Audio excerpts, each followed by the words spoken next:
الشیطان الرجیم بسم اللہ الرحمن الرحیم یا ایہا الذین آمنوا اوفوا بالعقود احلت لکم بہیمۃ الانعام الا ما یتلی علیکم غیر محل الصید وانتم حرم ان اللہ یحکم ما یرید یا ایہا الذین آمنوا لا تحلوا شعائر اللہ ولا الشہر الحرام ولا الہدی ولا القلائد ولا آمین البیت الحرام ولا آمین البیت الحرام یبتغون فضلا من ربهم ورضوانا وإذا حللتم فاصطادوا ولا یجرمنکم شنآن قوم ان صدوکم عن المسجد الحرام ان تعتدوا وتعاونوا علی البر والتقوى ولا تعاونوا علی الاثم والعدوان واتقوا اللہ ان اللہ شدید العقاب صدق اللہ العظیم۔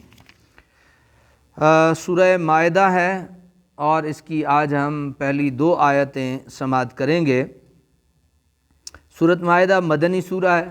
میں نے اس دن آپ کی خدمت میں مکی اور مدنی کا ایک عرض کر دیا تھا، اور اس کے 120 رکوع ہیں۔ کتنے رکوع ہیں؟ 120 رکوع ہیں، اور اس کی جو رکوع 16 ہیں۔ جی میں واپس آ رہا ہوں، مہربانی آپ، کبھی کبھی ہوتا ہے۔ 120 اس کی آیتیں ہیں اور رکوع اس کے کتنے ہیں؟ 16 ہیں۔ کتنے ہیں؟ 16 ہیں۔ اللہ کے نام سے شروع کرتا ہوں جو بہت ہی مہربان، ہمیشہ رحم فرمانے والا ہے۔ یا ایھا الذین آمنوا، یہ خالصتاً خطاب ایمان والوں سے ہے۔ یہ خالصتاً کن سے ہے؟ چاہے وہ ہمارے جیسے ایمان کے دعوے داری کیوں نہ ہوں، ہم دعوے دار ہیں نا۔ حقائق میں جو ایمان والا ہے اس کی جو کسوٹی ہے اس پہ ہم پورے نہیں اترتے، لیکن ہیں چونکہ ہم دعوے دار ہیں تو یہ ہمارے لیے ساری، یہ آج کا یہ خطاب ہمارے لیے ہے۔ اللہ کریم نے ارشاد فرمایا، اے ایمان والو اوفو بالعقود، پورے کرو اپنے عہدوں کو، عہد وعدہ، اپنے وعدوں کو پورا کرو۔ احلت لکم بہیمۃ الانعام، حلال کیے گئے ہیں تمہارے لیے بے زبان جانور۔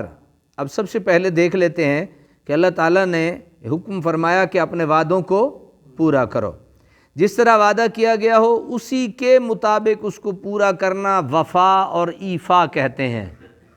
جیسے وعدہ کیا، جو اس کی ٹرمز اینڈ کنڈیشنز تھیں، اس کے جو صورتحال طے شدہ تھی، اس کے مطابق اس وعدے کو پورا کرنا ایفا کہلاتا ہے اور وفا کہلاتا ہے۔ عقود، اوفو بالعقود، اپنے وعدوں کو پورا کرو۔ عقود عقد کی جمع ہے، اس کا لغوی معنی ہے گرہ لگانا۔ اس کا لغوی معنی کیا ہے؟ گرہ، گانٹھ لگانا۔ اب اس کا اطلاق اس پختہ وعدے پر ہوتا ہے جو 2 شخصوں کے درمیان طے پائے۔ یہاں عقود سے مراد ہر قسم کے معاہدے ہیں، خواہ وہ انسان اور اس کے خالق کے درمیان ہوں۔ اگر آپ سارے یہی ہیں تو اس کو توجہ سے سنیے۔ سارے یہی ہیں؟ سبحان اللہ کہیے۔ سنیے، کون کون سے وعدوں کو پورا کرنے کا اللہ حکم دے رہا ہے، یہ سننا پڑے گا اور توجہ سے سننا پڑے گا۔ اللہ کریم اب اس کا اطلاق اس پختہ وعدے پر ہوتا ہے جو 2 شخصوں کے درمیان طے پائے،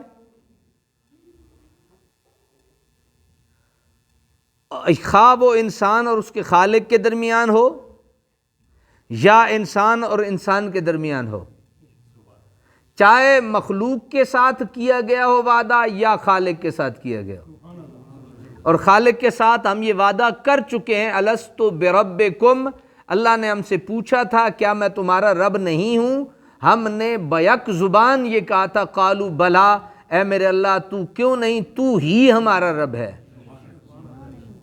جب رب کو رب مان لیا، خالق کو خالق مان لیا، مالک کو مالک مان لیا، رازق کو رازق مان لیا، پیدا کرنے والا مان لیا، عزتیں دینے والا مان لیا، جب سارے حکم مان لیے پھر ایک نہیں ماننا تو نماز والا نہیں ماننا۔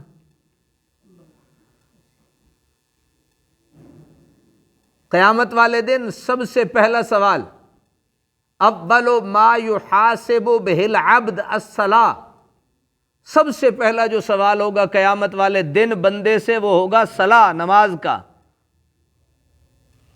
اگے تے بعد ہی ٹرسا نا، پہلے نماز تے پڑھ کے نظر۔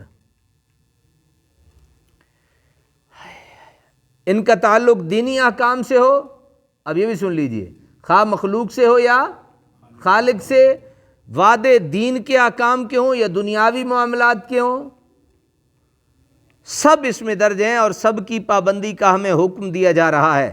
البتہ وہ وعدہ جس کے پورا کرنے سے اللہ تعالیٰ کی نافرمانی ہوتی ہو، اس کا پورا نہ کرنا ضروری ہے۔ کوئی ایسا وعدہ کر بیٹھتا ہے جس میں اللہ کی کیا ہے؟ نافرمانی ہے، اور اس کو نہ پورا کرنا یہ ضروری ہوتا ہے، اور یہ ضروری ہے۔ حضور اکرم صلی اللہ علیہ وسلم نے عہد شکنی کو منافقت کی علامت قرار دیا ہے۔ وہ منافق ہے جو وعدے توڑتا ہے، اور ہم ایک وعدے میں کئی وعدے توڑتے ہیں، ایک وعدے میں کئی وعدے توڑتے ہیں۔ حضرات ہمیں اپنے گریبانوں میں جھانکنا چاہیے، یہ علامت تو منافق کی ہے، مومن کی تو نہیں۔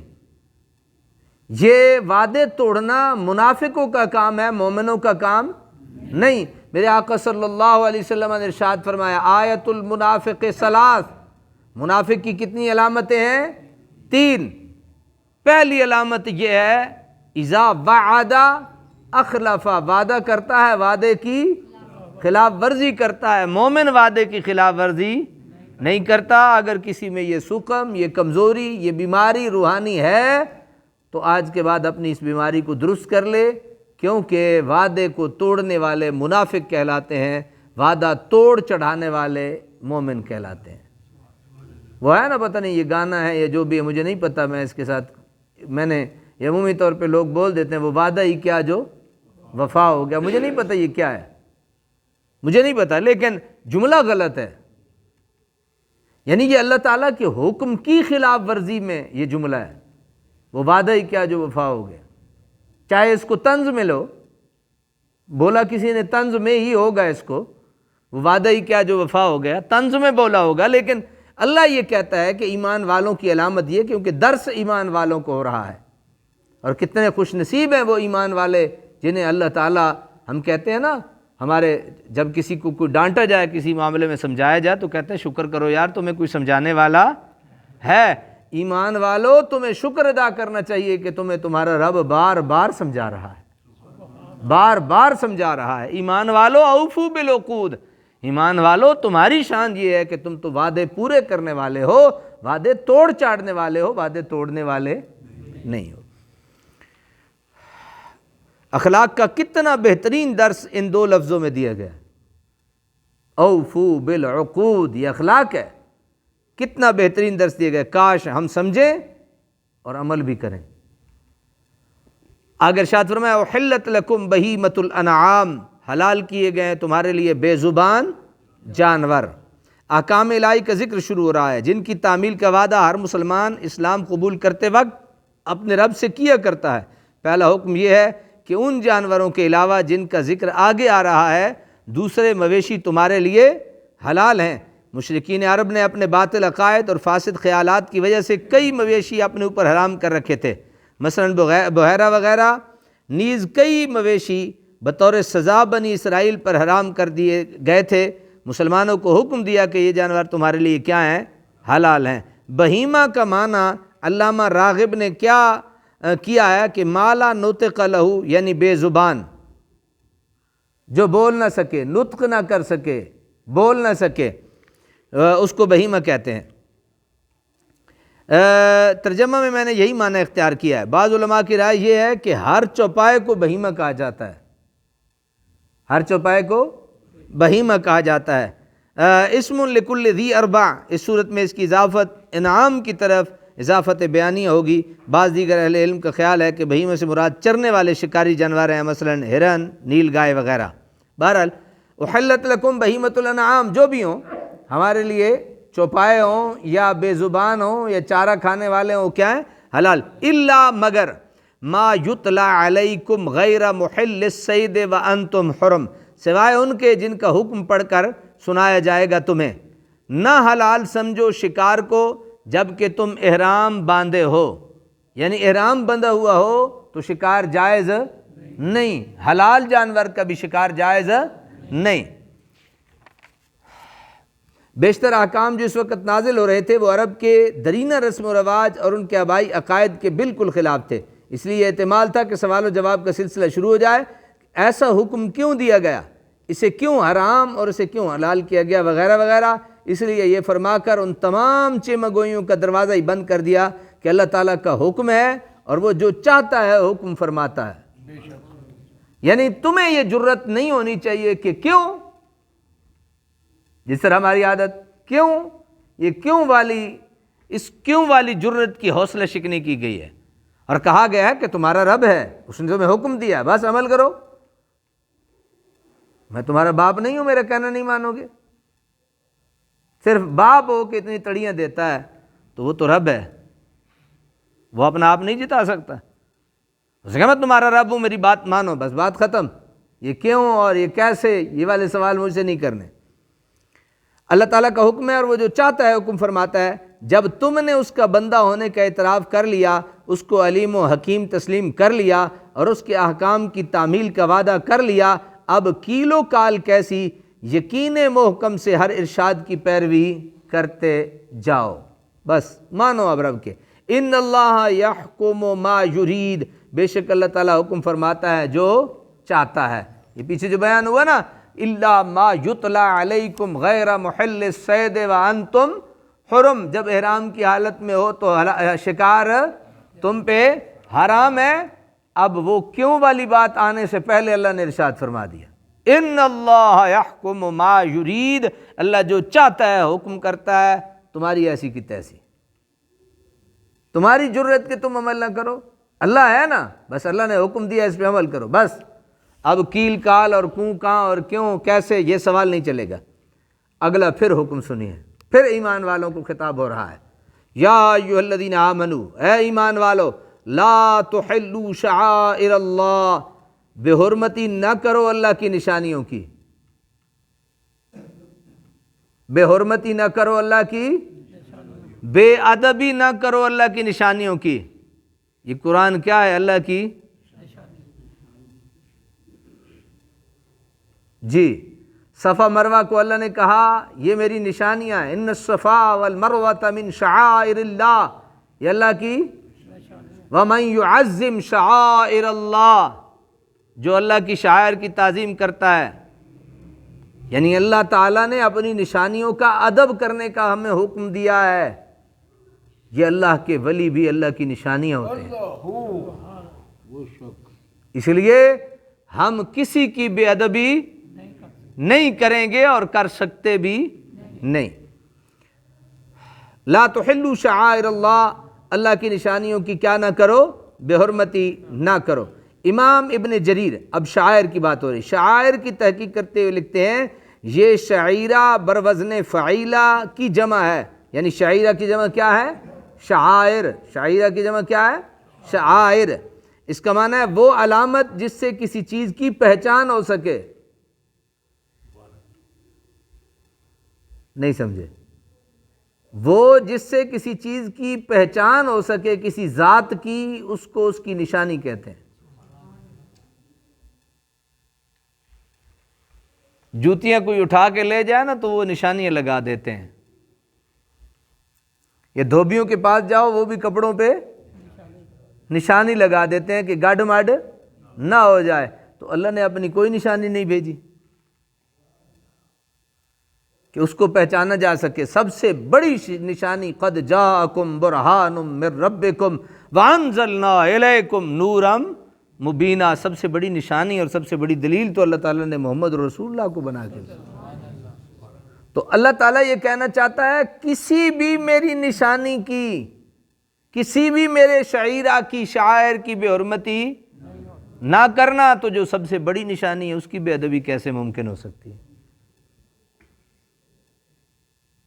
کبھی کوئی مولوی صاحب بیان کر رہے ہو نا، مولوی صاحب ہو، داڑھی ہو، بڑا جبہ ہو، بڑی دستار ہو، بہت کچھ ہو، اور وہ کہہ یہ رہے ہوں کہ رسول اللہ صلی اللہ علیہ وسلم، یعنی ایسی چیز جو ہمارا ضمیر کہے کہ یہ یار ہمارے محبوب میں نہیں ہونی چاہیے تھی۔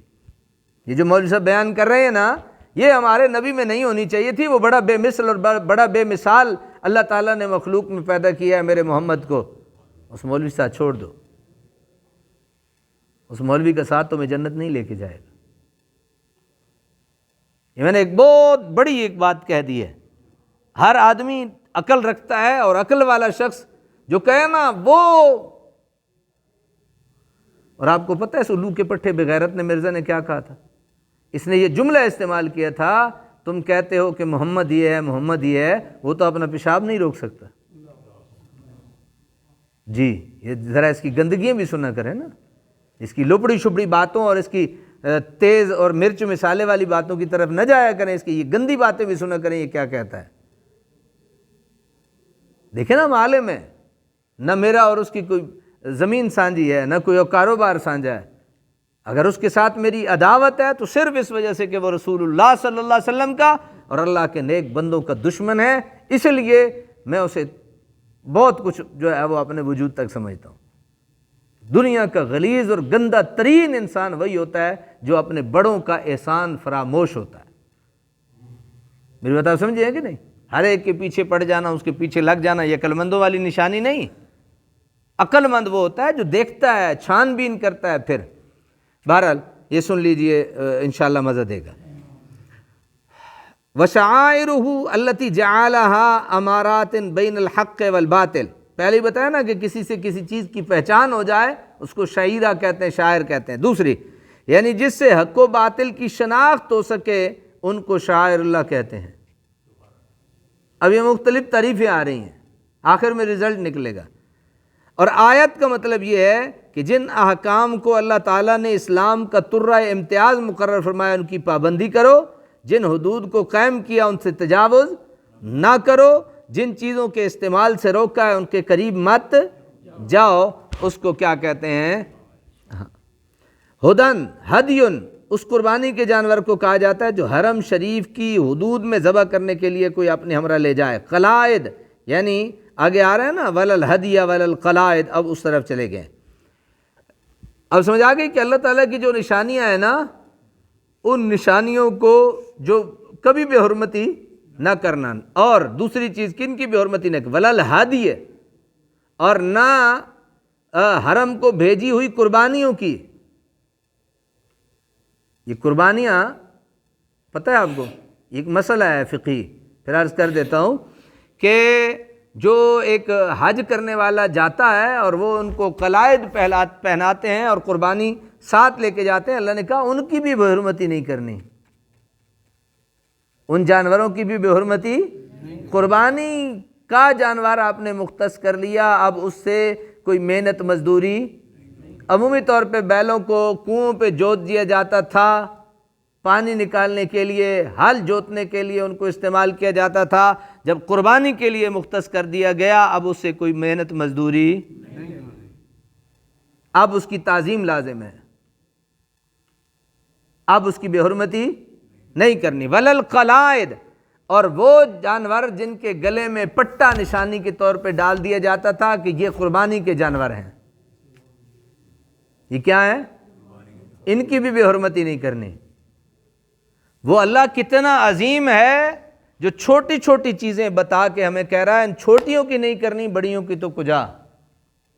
جو میری بڑی نشانیاں ہیں وہ تو ہیں ہی بڑی، یہ جو جانور ہیں جن جانوروں کو تم قربانی کے لیے لے جاتے ہو یا قلائد پہنا دیتے ہو ان جانوروں کے گلوں میں، ان کی بھی بے حرمتی تم نے نہیں کرنی، خبردار اگر کی تو۔ اور یہ خطاب ہے ایمان والوں کو۔ اب یہاں سے ایک چھوٹی سی بات عرض کر دیتا ہوں، ایمان والوں کو گویا اللہ خود ادب سکھاتا ہے، اور ایمان والوں کی یہ علامت ہوتی ہے کہ وہ با ادب ہوتے ہیں۔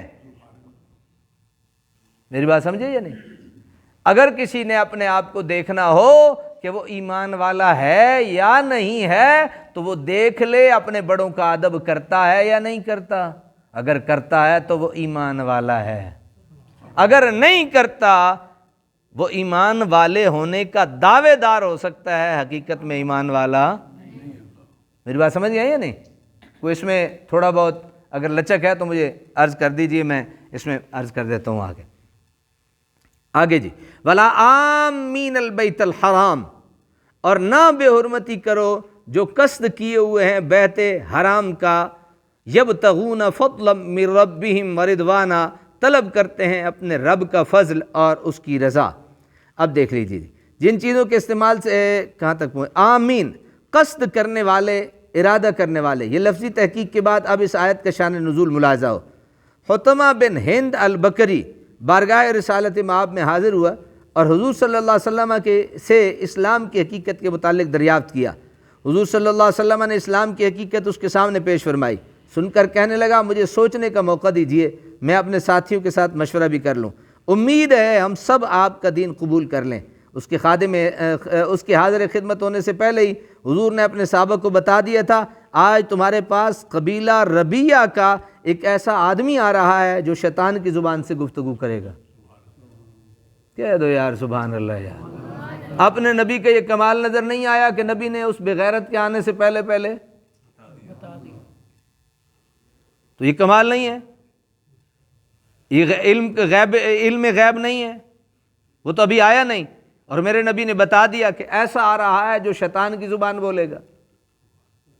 ہم کہتے ہیں نا تو اپنی تے نہیں بول رہا، تیرے وچوں کوئی اور بول دا، تو جناب میرے آقا نے بتا دیا شیطان کی زبان سے گفتگو کرے گا۔ اور جب وہ جانے لگا حضور نے کیا فرمایا؟ لقد دخل بوجہ کافر وخرج بعقب غادر، جب آیا تھا تو اس کے چہرے پر کفر کی نحوست برس رہی تھی، اب جا رہا ہے تو اس کی پشت پر غدر کے آثار نمایاں ہو رہے ہیں۔ خیر ہے کوئی نہیں، کبھی کبھی برداشت کرتے ہیں۔ چنانچہ ایسے ہوا کہ راستے میں ایک جگہ مسلمانوں کے مویشی چر رہے تھے، ان کو بگا کر لے گیا۔ دوسرے سال قربانی کے لیے وہی مسلمانوں کے چرائے ہوئے مویشی لے کر ان کے گلے میں قلادے ڈال کر حج کے ارادہ سے روانہ ہوا۔ مسلمانوں کو علم ہوا تو انہوں نے اس پر حملہ کرنا چاہا تو فوراً یہ آیت نازل ہوئی، یعنی اگرچہ وہ کافر ہے اور تمہارا مجرم بھی ہے لیکن اب نکلا ہے میرے گھر کی نیت سے۔ جی مسلمان بنے پھر دے ہو۔ اللہ اکبر کبیرہ۔ جناب اس کو غور سے دیکھیے، اس بات کو۔ غدر کا کوئی اچھا مطلب نہیں ہے، باقی جا کے گوگل شریف پہ سرچ کیجئے گا، آپ کو اپنے مزاج کا معنی مل جائے گا۔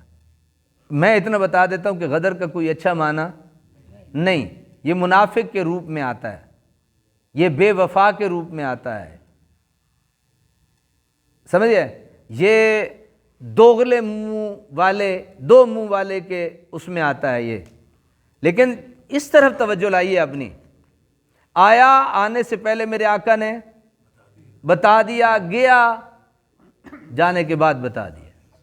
وہی ہوا، راستے میں جانور پکڑے، قلائد نا، یہ جس طرح ہمارے ٹلیاں پہنتے ہیں، یہ گلے میں پٹا، نشانی کے لیے کہ یہ جو جانور ہے نا یہ حرم میں جا کے اب ذبح ہوگا قربانی پہ، تو اس نے جناب چوری کے جانوروں کے گلے میں ڈال دیے۔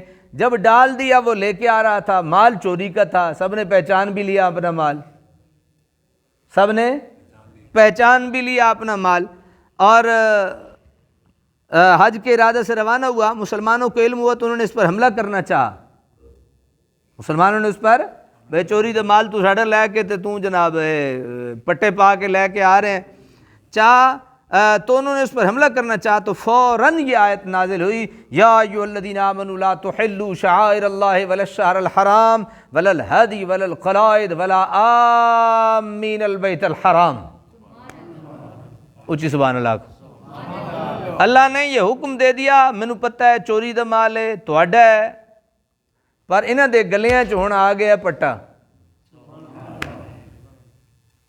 گلے میں پٹا آ جائے اللہ اس کی بے حرمتی نہیں ہونے دیتا، چہرے پہ داڑھی آ جائے کیسے بے حرمتی ہونے دے گا؟ اب کہو نا سبحان اللہ جن نے داڑیاں نہیں رکھی ہیں۔ حضرات رکھو داڑیاں، او بھائی گلے میں قلادہ ہوتا ہے، یہاں جانوروں کے یہاں گلے میں قلادہ ہوتا ہے، وہ قلادہ پہنا، مال چوری کا تھا، حج کے لیے جانے لگا، اللہ نے کہا نہ لا تحلوا شعائر اللہ ولا الشہر الحرام ولا الہدی ولا القلائد ولا آمین البیت الحرام. اب یہ اس روپ میں آ گئے ہیں، اب بے حرمتی نہیں کرنی، اب میری نشانیاں ہو گئے. اب اسے بھی جو لا رہا ہے اسے بھی، انہیں بھی کچھ نہیں کہنا. یعنی اگرچہ، اب سنیے تبصرہ سنیے، یعنی اگرچہ وہ کافر ہے، تمہارا مجرم بھی ہے، لیکن اب نکلا ہے میرے گھر کی نیت سے. ولا آمین البیت الحرام، اور نہ بے حرمتی کرو جو قصد ارادہ کیے ہوئے بیت حرام کا. جو اللہ کے گھر کی طرف جانے کا ارادہ کر لے وہ بڑا معزز ہو جاتا ہے. سال میں 1 دفعہ، سال میں 2 دفعہ، سال میں بھائی عمرے کے لیے کر لو نا، 12 دفعہ کر لو، ہر مہینے جاتا ہے عمرے پہ. 12 دفعہ حج کے لیے سال میں 1 دفعہ اللہ کے گھر کو جائے. اللہ کہتے ہیں سنو تے جیڑا بندے دا پتر 5 واری اللہ دے گھر آئے، کوئی نہیں کوئی نہیں کوئی نہیں، تو دل ہی نہیں. سبحان اللہ کہو یار. بھائی 5 مرتبہ اللہ کے گھر کا قصد کرتا ہے. اللہ کا گھر نہیں جہاں ہم بیٹھے ہیں، اس کی کوئی شان نہیں ہوگی، اس کی کوئی عزت نہیں ہوگی، اسے اللہ بھوکا مرنے دیتا ہوگا، اسے اللہ بے عزت کر دیتا ہوگا، اسے اللہ تعالیٰ بگاڑ کے رکھ دیتا ہوگا. اس کے گھر میں آ رہا ہے، نیک نیتی سے آ رہا ہے، اسے راضی کرنے آ رہا ہے. یہاں تو اللہ نے یہ اسلوب دے رہا ہے کہ میرے گھر میں جو آئے، تمہیں پتہ ہے تمہارا مجرم ہے، تمہیں یہ بھی پتہ ہے مال تمہارا ہے، ہن ساڈا ہے، ہن نیت ساڈے گھر دی کیتی، اس واسطے ہن نہ بھائی ایدی عزت کرو، ہن حرمت ہے ایدی، بے ادبی نہیں کرنی، ادب کرنا ہے. حضرات شوق نال اللہ دے گھر جایا کرو. اس تو بعد تسی اللہ دے گھر نوں چھوڑنا، اس تو بعد نہیں چھوڑنا، بس نیت نال جانا ہے کہ جناب اسی گھروں نکلے، اللہ دے گھر آئے، اسی معزز ہو گئے، اسی با ادب ہو گئے، ساڈا ادب لازم ہو گئے لوگاں تے. تے پھر جڑا تسی پیچھے آ کے نمازاں پڑھ دے ہو انہاں دا ادب ہے، تے جڑا غریب مسلے تے تانوں نمازاں پڑھاندا اودا کوئی نہیں، نہیں اس کا کوئی نہیں، وہ تے پڑھاندا ہے تانوں. چنگی بلی جان چھٹ جاندی، پیچھے کھڑوتے ہوندے حساب شتاب بھی کر لیا، کو کسی دا ویر شہر بھی بھگتا لیا، پڑھ رہے الحمدللہ رب العالمین، کدی کچھ ہے. اسی طرح ہے نا، بہت کچھ کام بندہ کر لینا، ویلے جے کھڑوتا ہے. اللہ اکبر. اچھا ایک چیز جو یہاں بیان ہوئی وہ بھی عرض کر دوں، یعنی گھر سے نکلتے ہوئے، اللہ کے گھر میں آتے ہوئے، اس بات سے اللہ کے گھر کا سفر نہیں کرنا کہ میں کچھ اور لینے جا رہا ہوں.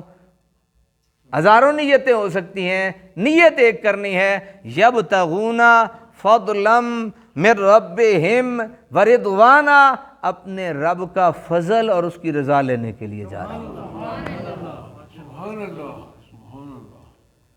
نماز تو پڑھنی ہے نا، لیکن نیت کیا کرنی ہے؟ اللہ کا فضل اور اس کی، سبحان اللہ. زندگی میں کبھی ایسا مزہ نہیں آیا، نہیں آیا مزہ جتنا مجھے آج لطف اور مزہ آیا ہے، اور میں اپنی ساری تکلیفیں بھول گیا. ہے جی کتنا کریم ہے یار. چوری کا مال ہے، چوری کیا ہے جی، انہیں منع انہیں کیا کر رہا ہے اللہ، اوے تسی نہیں، خبردار ادب کرو، احترام کرو. اے ہن میرے گھر واسطے آ رہے ہیں یار، زندگی چو ایک باری گیا ہے تے اسی تے روزانہ 5 ویلے اللہ دے گھر آندے ہیں، تے ساڈی کوئی شان نہ ہو سی. اللہ اکبر کبیر. وَإِذَا حَلَلْتُمْ فَاسْتَادُوا وَلَا يَجْرِمَنَّكُمْ شَنَآنُ. آگے سنیے اسے بھی، جب احرام کھول چکو تو شکار کر سکتے ہو، جب احرام کھل جائے تو شکار ہو سکتا ہے. وَلَا يَجْرِمَنَّكُمْ شَنَآنُ قَوْمٍ، اور ہرگز نہ اکسائے تمہیں کسی قوم کا بغض، بوجہ اس کے کہ انہوں نے روکا تھا تمہیں مسجد حرام سے، ان تعتدوا، اس پر کہ تم زیادتی کرو. یعنی کسی قوم کے انہوں نے تمہیں روک لیا، اور ان کے روکنے کی وجہ سے تمہارے دل میں بغض پیدا ہو گیا، اور اس بغض کی وجہ سے تم ان سے زیادتی نہیں کر سکتے.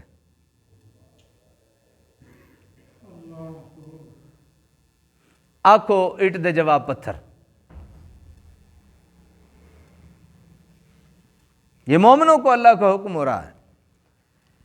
جارما ہے نا، ولا یجرمنکم، جارما کا معنی برانگیختہ کرنا، ابھارنا، تھرلنگ، کسی کام پر اکسانا۔ شنعان کے معنی بغض اور دشمنی کے ہیں۔ قریش مکہ کا دستور تھا کہ حج و عمرہ کے لیے کسی پر پابندی نہ تھی، جانی دشمن بھی حرم کا مہمان بن کر کیوں نہ آ جائے اس کا احترام کیا جاتا، اس کی خدمت کی جاتی۔ لیکن جب 6 ہجری میں حضور اکرم صلی اللہ علیہ وسلم اپنے 1400 صحابہ کے ہمراہ عمرہ کے لیے ارادہ سے آئے تو کفار مکہ نے داخل ہونے سے روک دیا اور ان تمام سابقہ روایات کو بالائے طاق رکھ دیا جو زائرین کعبہ کے لیے ان کے ہاں مروج تھیں۔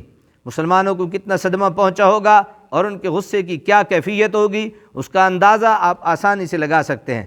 عین ممکن تھا کہ مسلمان جوابی کارروائی کرتے اور ان مشرک قبائل کو مکہ آنے سے روک دیتے جن کے راستے مسلمانوں کے مقبوضہ علاقے سے گزرتے تھے۔ اس لیے رب جلیل نے انہیں حکم دیا کہ کفار مکہ کا اتنا شدید جرم بھی تمہیں کسی پر زیادتی کرنے پر آمادہ نہ کرے۔ مسلمان کون ہوتا ہے؟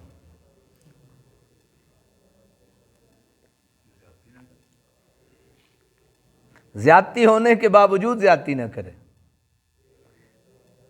یعنی مسلمان کی جامع تعریف یہ بن گئی کہ جس کے ساتھ زیادتی ہو، زیادتی ہونے کے باوجود بھی زیادتی نہ کرے۔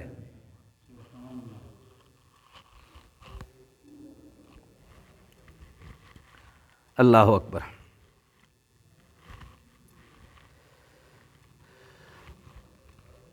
تمہیں یہ عیب نہیں دیتا کہ تم کسی پر ظلم و تعدی کرو، تمہاری شان سے یہ حرکت بہت فراتر ہے۔ یہ قرآن کی تعلیم ہے جہاں تصنع نہیں، ریا نہیں۔ دیکھیے قرآن اپنے ماننے والوں کی اخلاقی تربیت کن بلند اصولوں پر کر رہا ہے۔ یہاں ہوا کا رخ دیکھ کر بات نہیں کی جاتی، ہوا کا رخ دیکھ کے بات نہیں کی جاتی، بلکہ ایسی بات کی جاتی ہے جو ہوا کا رخ موڑ دے۔ قربان اللہ کا انداز محبت دیکھیے۔ عین اس وقت مسلمانوں کو دشمن پر دست درازی سے منع فرمایا جب غصے کی چنگاریاں چٹک رہی تھیں اور انتقام کے شعلے بھڑک رہے تھے، اللہ نے منع کر دیا تو اسے کچھ نہیں کرنا۔ اللہ اکبر، اللہ۔ وتعاونوا علی البر، اور ایک دوسرے کی مدد کرو۔ زندگی کے ایک اور ذرعی اصول سکھایا جا رہا ہے کہ تمہارے آپس کے تعلقات کی بنیاد اور اقوام عالم سے تمہارے تعلقات کی یہ اساس ہونی چاہیے کہ ہر نیکی اور بھلائی کے کام میں انہیں تمہاری اعانت اور تعاون حاصل ہو اور ہر برائی اور گناہ کی تاریک میں تم ان سے الگ رہو۔ قرآن کا یہ ہر حکم دل نواز اور اس کی ہر آیت انسانیت پرور اور اس کا ہر فرمان گمراہوں کے لیے روشنی کا مینار ہے، لیکن ان کی برکات کا ظہور تو تب ہو جب ان کو عملی جامہ پہنایا جائے، اور اس کو کلام الہی ماننے والی قوم ہی جب عملی طور پر اس سے روگرداں ہو تو اس کی مضمر خوبیاں اور فائدے کیوں کر عیاں ہوں۔ ایک بندہ ہے، بڑی نمازیں بھی پڑھتا ہے، بہت کچھ کرتا ہے، لیکن یہ جو اللہ نے حکم نازل کیے ہیں ان پہ عمل نہیں کرتا، تو وہ کتنا مسلمان ہوا؟ اس نے اللہ کے کتنے حکم مانے؟ بس یہ بندے کو خود دیکھ لینا چاہیے۔ وتعاونوا علی البر والتقوی، ایک دوسرے کی مدد کرو نیکی اور پرہیزگاری کے کاموں میں۔ ولا تعاونوا علی الاثم والعدوان، اور باہمی مدد نہ کرو گناہ اور زیادتی پر۔ واتقوا اللہ، اور ڈرتے رہو اللہ سے۔ ان اللہ شدید العقاب، بے شک اللہ تعالیٰ سخت عذاب دینے والا ہے۔